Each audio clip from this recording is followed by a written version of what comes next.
खत्म करने की ठान ली है। अब कितना भी चतुर चालाक साइबर ठग हो, पुलिस ने इन सबको सबक सिखाने के लिए कमर कस ली है।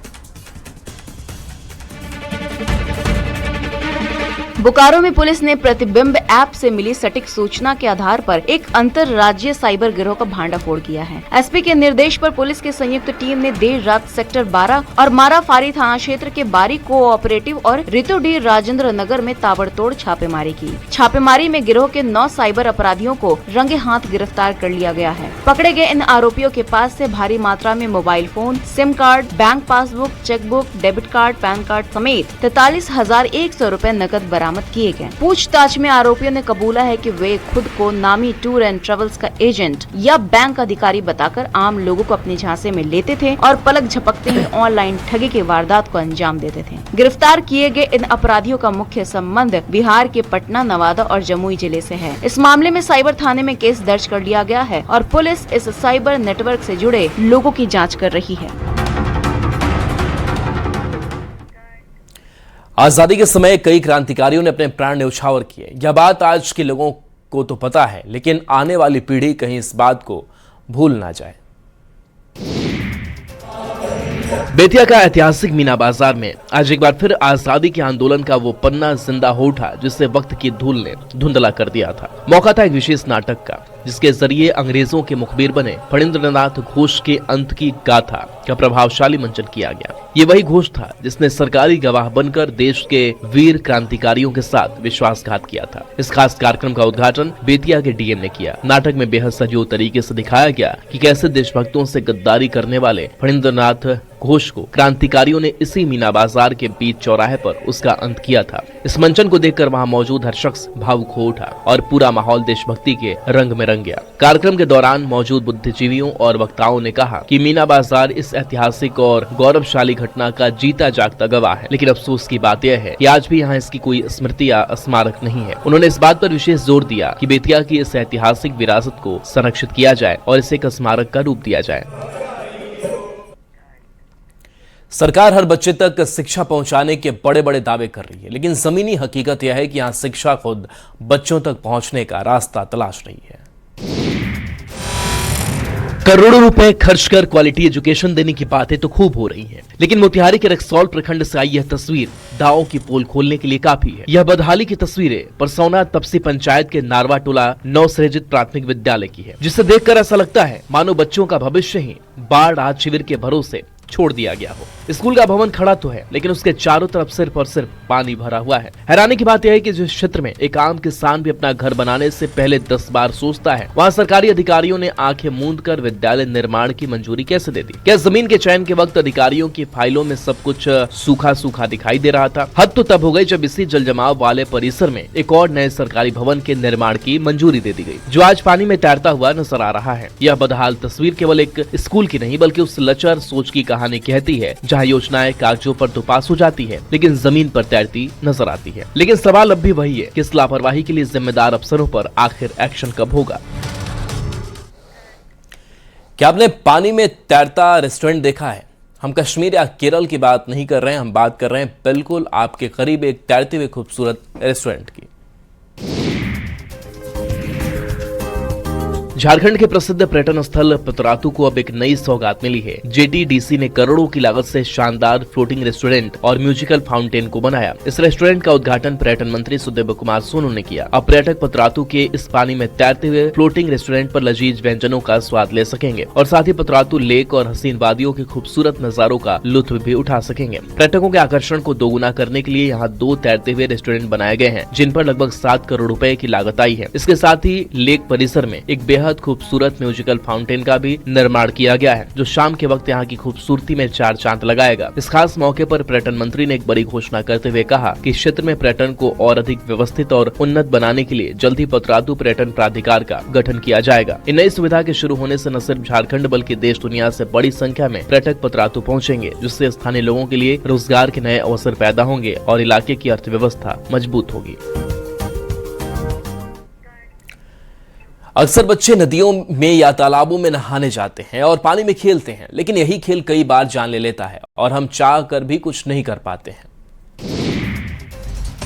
अररिया में कोसी धार में नहाने के दौरान 4 मासूम बच्चे डूब गए। गनीमत रही कि हादसे के वक्त वहां मौजूद स्थानीय ग्रामीणों ने तत्परता दिखाते हुए 3 बच्चों को पानी से सकुशल बाहर निकाल लिया, लेकिन 10 साल का मासूम अब्दुल्ला पानी के तेज बहाव में लापता हो गया, जिसकी तलाश अब भी जारी है। इस हादसे के बाद प्रशासनिक लापरवाही को लेकर ग्रामीणों का गुस्सा 7वें आसमान पर है। गुस्साए ग्रामीणों का आरोप है कि घटना की तुरंत सूचना देने के बावजूद एसडीआरएफ की टीम पूरे 4 घंटे की देरी से पहुंची और वो भी बिना किसी मुस्तैदी के खाली हाथ पहुंच गई। वहीं जब इस भारी देरी पर अररिया के राजस्व पदाधिकारी शंभू कुमार से सवाल किया गया तो उन्होंने सरकारी लाचारी का एक हैरान करने वाला रोना रोया। अधिकारी का कहना था कि विभाग के पास वाहनों की भारी कमी है, जिसकी वजह से टीम को आने में देरी हुई। उन्होंने बताया कि आनंद फानन में एक प्राइवेट गाड़ी का इंतजाम किया गया है और फिर उस पर रेस्क्यू बोट लादकर किसी तरह टीम को घटनास्थल तक पहुंचाया गया है, जिसमें काफी वक्त बर्बाद हो गया। हालांकि इस घटना के बाद परिजनों का रो रो कर बुरा हाल है।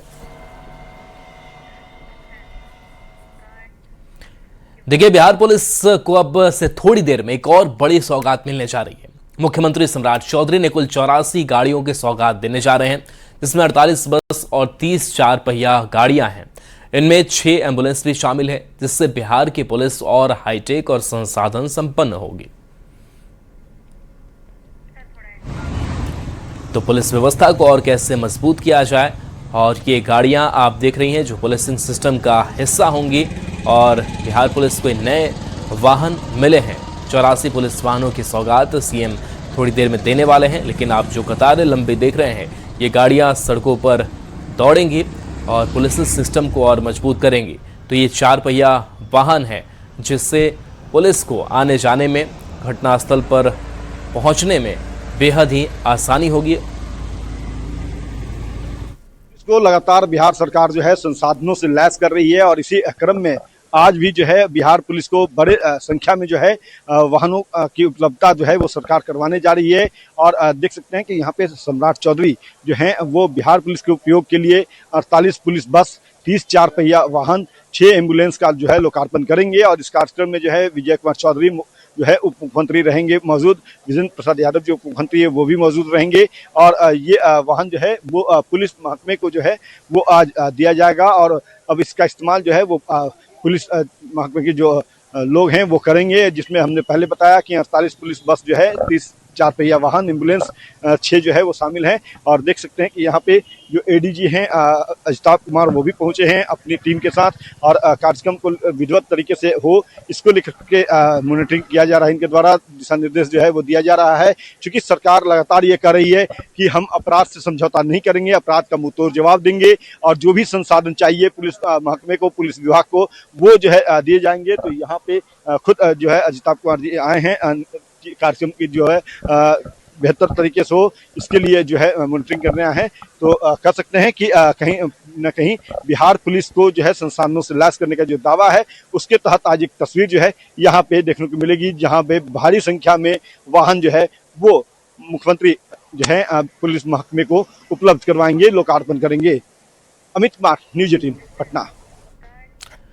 आजकल लोग छोटी छोटी बात पर जान लेने को उतारू हो जाते हैं, और खासकर ये तब होता है जब सामने वाला आपसे कमजोर हो। शेखपुरा में अपराधियों के हौसले इस कदर बुलंद है कि उन्होंने बरबीघा थाने के मुख्य द्वार पर ही एक ऑटो चालक पर चाकू से ताबड़तोड़ हमला कर दिया। बेखौफ बदमाशों की अब पूरी गुंडागर्दी पास में लगे सीसीटीवी में कैद हो गई। घटना के संबंध में बताया जा रहा है यह पूरा विवाद ऑटो पर सवार होने जैसी मामूली बात को लेकर शुरू हुआ था। बात इतनी बढ़ी कि 3 युवकों ने पहले तो चालक को जमकर मारा। चालक ने भी इसका विरोध किया, लेकिन तब तक एक बदमाश ने पास ही के ठेला दुकानदार से जबरन चाकू उठाकर उस पर जानलेवा हमला कर दिया। यह हिंसक जानलेवा वारदात थाने के ठीक सामने हुई, जिसमें ऑटो चालक गंभीर रूप से घायल हो गया। ऑटो चालक की पहचान नसरतपुर गांव के निवासी अर्जुन कुमार के रूप में हुई है, जिसे लहूलुहान हालत में इलाज के लिए अस्पताल में भर्ती कराया गया था। सबसे बड़ा सवाल पुलिस की मुस्तैदी पर खड़ा हो रहा है कि आखिर पुलिस की नाक के नीचे थाने के मुख्य गेट पर इस तरह की गुंडागर्दी कैसे हो गई। फिलहाल घायल चालक की शिकायत पर पुलिस ने मामला दर्ज कर लिया है और सीसीटीवी फुटेज के आधार पर हमलावर युवकों की तलाश जारी है। आज बॉलीवुड में मुकाम हासिल करने के लिए किसी गॉडफादर या स्टार किड की होने की जरूरत नहीं है, और इस बात को सच साबित कर दिखाया नवादा की बेटी अंजलि कृष्णा ने।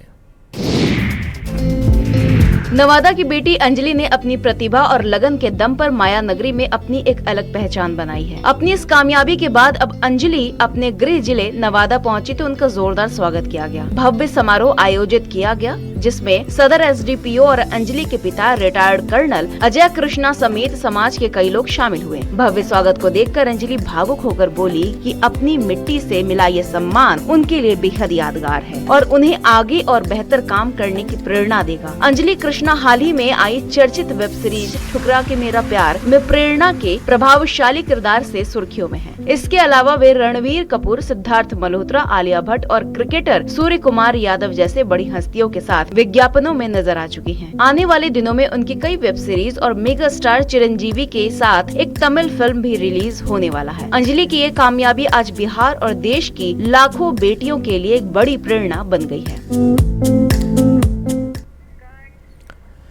अब सड़क हादसे में घायल होने के बाद इलाज के लिए रुपयों की भागदौड़ नहीं करनी पड़ेगी। अब गोल्डन आवर में जान बचाने की जिम्मेदारी सरकार ने उठाई है।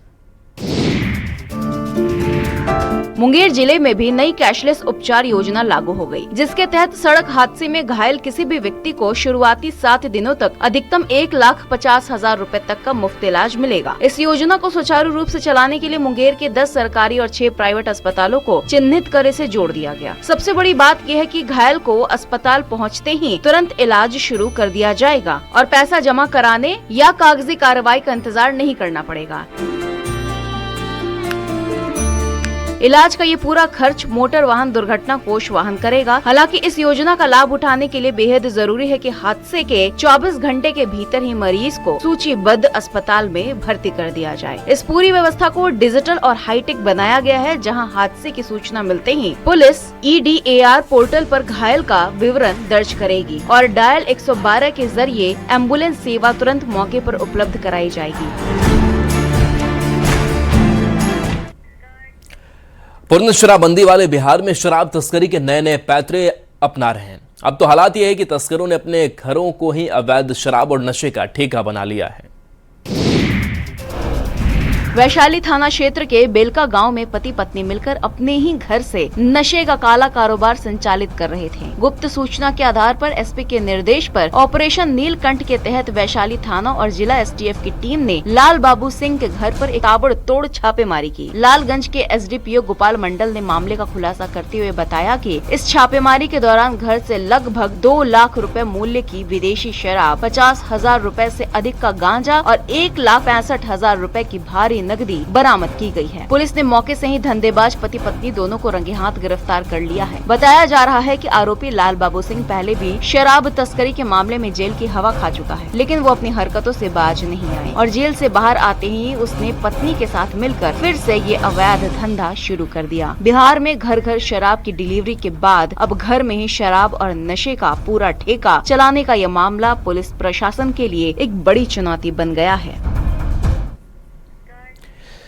बिहार में शराबबंदी के बाद से सूखे नशे का काला कारोबार तेजी से पैर पसार रहा है, जिस पर लगाम लगाने के लिए पटना पुलिस ने भी कमर कस ली है। वो इन जहर बेचने वालों को छोड़ेगी नहीं।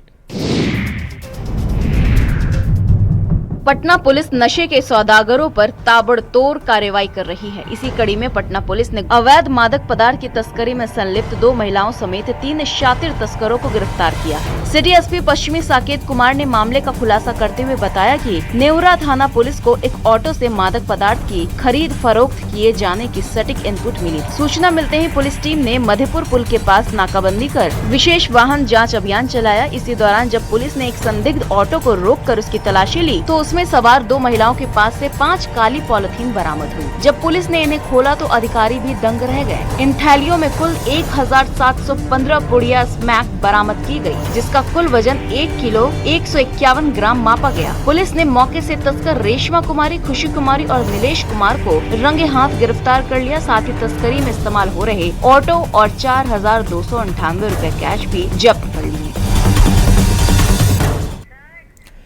सरकारें हर घर तक शुद्ध पेयजल पहुंचाने का दम भरती है, लेकिन जमीनी हकीकत आज भी बेहद डरावनी है। पटना के मसौड़ी अंतर्गत धनरुआ प्रखंड के सतपरसा पंचायत स्थित तिलडाही गांव के दलित टोले में पानी को लेकर हाहाकार मचा हुआ है। भूजल स्तर काफी नीचे चले जाने के कारण गांव के तमाम चापाकल पूरी तरह बंद हो चुके हैं। हालात इस कदर बदतर हो चुके हैं कि घर की महिला पुरुष सुबह होते ही हाथों में बाल्टी, तसला और गैलन लेकर दूसरे खेतों में लगी बोरिंग से पानी लेने को मजबूर हैं। अगर बिजली कट जाए तो महिलाओं को पानी के लिए घंटों इंतजार करना पड़ता है और जब पानी घर पहुंचता है तब जाकर कहीं चूल्हा जल पाता है। इस जल संकट ने यहाँ के लोगों की जिंदगी की रफ्तार को रोक दिया है। गरीबी के कारण यहाँ के लोग मजदूरी करते हैं, लेकिन पानी के इंतजाम में वक्त बीत जाने के कारण वे काम पर भी नहीं जा पा रहे हैं। इतना ही नहीं, पानी के अभाव में छोटे छोटे बच्चों की पढ़ाई प्रभावित हो रही है और वो स्कूल तक नहीं जा पा रहे हैं। इंसानों के साथ साथ बेजुबान मवेशी भी बूंद बूंद पानी के लिए बेहाल है और गाँव के पास बहने वाली दरधा नदी भी पूरी तरह सूखी पड़ी है। जाको राखे साइयां मार सके ना कोई वाली कहावत सच हो गई जब कुछ लोगों के सामने कुदरत का कहर भी बेअसर नजर आया। असम के कार्बी आंगलोंग जिले के मांझा इलाके से दिल दहला देने वाली तस्वीर सामने आई, जहां पहाड़ों से अचानक आए सैलाब ने कई लोगों की जान पर बनाई।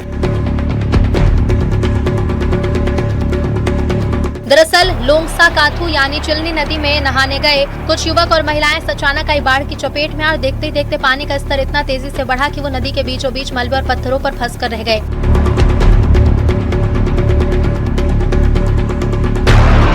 चारों तरफ उफनती नदी और तेज बहाव ने हालात को खतरनाक बना दिया। जरा सी चूक किसी की भी जान ले सकती थी, लेकिन ऐसे वक्त में स्थानीय लोग और पुलिस देवदूत बनकर सामने आए। वीडियो में साफ देखा जा सकता है कि किस तरह तेज बहाव के बावजूद बिना अपनी जान की परवाह किए स्थानीय लोगों ने एक लंबी रस्सी और बड़े टाइट ट्यूब के सहारे नदी के बीच फंसे लोगों को सुरक्षित बाहर निकाला। ग्रामीणों और पुलिस की सूझबूझ और अदम्य साहस की वजह से बड़ा हादसा होते टला।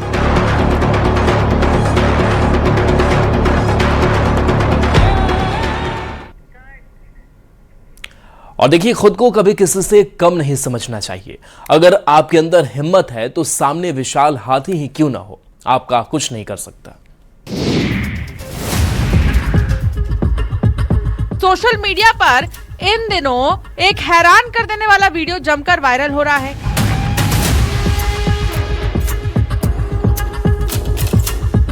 जिसमें एक छोटे से स्ट्रीट डॉग की बहादुरी देखकर हर कोई दंग रह गया। वीडियो में देखा जा सकता है कि दो विशाल जंगली हाथी किसी गांव के खेतों की तरफ बढ़ रहे थे। तभी अचानक एक छोटा सा कुत्ता हाथियों के रास्ते में आकर डट गया। कुत्ते ने हार मानने के बजाय जोर जोर से भौंकना शुरू किया, हाथियों का सामना किया और उसकी इस बहादुरी को देखकर आखिरकार विशाल हाथियों को भी पीछे हटना पड़ा।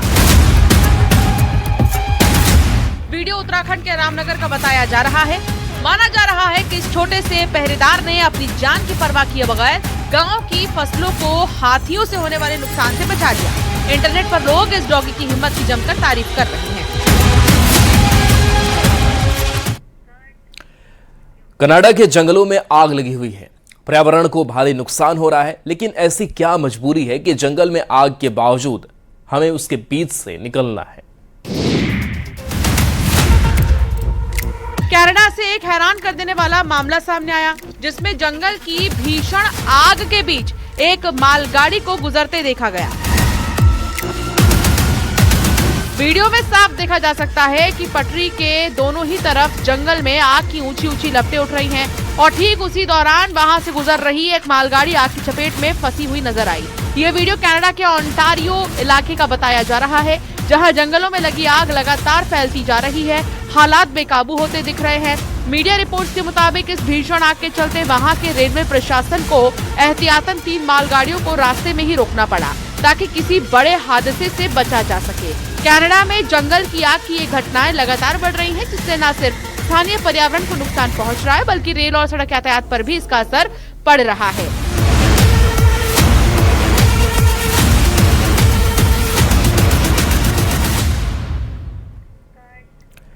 आपने बवंडर का नाम तो सुना होगा, लेकिन जो बवंडर अमेरिका के टेक्सास में आया है, वैसा शायद ही आपने कभी देखा होगा। हमारी इस रिपोर्ट में बवंडर की खौफनाक तस्वीरों में अमेरिका के टेक्सास से कुदरत के खौफनाक रूप की एक डरावनी तस्वीर सामने आई है, जिसने वहां के लोगों की सांसें थमा दी हैं। सैन एंटोनियो शहर में अचानक आए एक विशाल बवंडर ने भारी तबाही मचा दी, जिसका रोंगटे खड़े कर देने वाला वीडियो सोशल मीडिया पर वायरल हो रहा है। वीडियो में आसमान में तेजी से घूमता हुआ एक बहुत बड़ा बवंडर साफ नजर आ रहा है। जो देखते ही देखते जमीन की तरफ बढ़ता चला गया। रिपोर्ट के मुताबिक ये बवंडर दरिम इलाके के पास जमीन पर उतरा और वहां भारी तबाही मचा दी, जिसकी चपेट में आकर कई इमारतों को गंभीर नुकसान हुआ। तेज हवाओं और चारों तरफ उड़ते मलबे के बीच स्थानीय लोगों में अफरा तफरी मच गई। कुदरत के इस खतरनाक रूप के चलते स्थानीय लोगों में खौफ का माहौल है। इस बीच मौसम विभाग ने आने वाले दिनों में भी ऐसी ही खतरनाक मौसमी गतिविधियों की आशंका जताई है।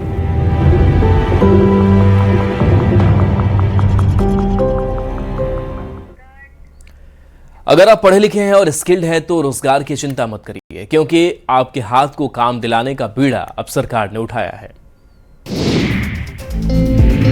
राज्य सरकार के श्रम नियोजन एवं प्रशिक्षण विभाग के तत्वाधान में 17 जुलाई को कोडरमा में 1 दिवसीय दंतुपंत ठेंगड़ी रोजगार मेले का भव्य आयोजन होने जा रहा है। ये रोजगार मेला कोडरमा समाहरणालय परिसर में सुबह 10 बजे से दोपहर के 3 बजे तक आयोजित किया जाएगा। जिला नियोजन पदाधिकारी ने बताया है कि इस मेले के जरिए विभिन्न निजी क्षेत्रों में लगभग 900 रिक्त पदों पर सीधी भर्ती की जाएगी, जिसमें कई नामचीन कंपनियां और शैक्षणिक संस्थान हिस्सा ले रहे हैं। इस मेले में चयनित होने वाले अभ्यर्थियों को उनकी योग्यता के अनुसार 10,000 से लेकर के अधिकतम 50,000 रूपए प्रति माह तक सैलरी मिलेगी। मेले में शिक्षक, computer operator, nurse, accountant, fitter और ड्राइवर समेत दर्जनों अलग अलग पदों पर युवाओं को नौकरी पाने का सुनहरा अवसर मिलेगा। मेले में भाग लेने के लिए अभ्यर्थियों का झारखंड के किसी भी नियोजनालय में निबंधन होना अनिवार्य है। इच्छुक युवा अपने साथ रिज्यूमे, शैक्षणिक प्रमाण पत्रों की कॉपी, आधार कार्ड और 4 पासपोर्ट साइज फोटो लेकर के सीधे पहुँच सकते हैं।